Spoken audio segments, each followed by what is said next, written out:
Okay, చదువు. ఇక కాలము బహు కొంచెముగా ఉన్నది, వచ్చుచున్నవాడు ఆలస్యము చేయకవచ్చును. నా ఎదుట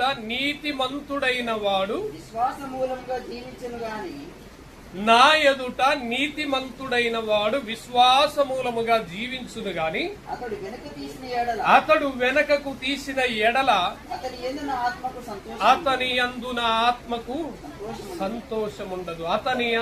ఆత్మకు సంతోషముండదు. ముందు మాట ఏమన్నాడు? ఇక కాలము బహు కొంచెముగా ఉన్నది, వచ్చుచున్నవాడు ఆలస్యము చేయకవచ్చును. నా ఎదుట నీతిమంతుడైన వాడు విశ్వాసమూలముగా జీవిస్తాడు అన్నాడు. దేవుని ఎదుట మనం నీతిమంతులుగా ఉన్నామా?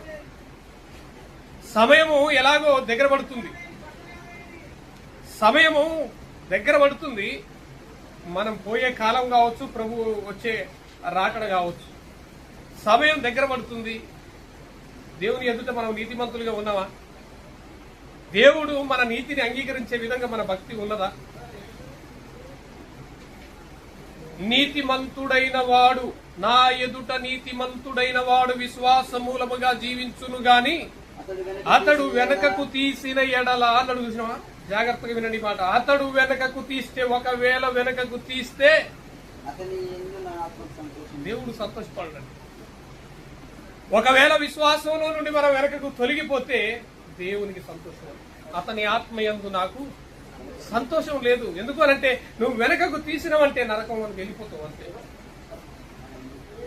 నువ్వు వెనకకు వెళ్ళిపోతున్నావు అనంటే నరకానికి దగ్గర అవుతున్నావు. జాగ్రత్త. వెనక్కు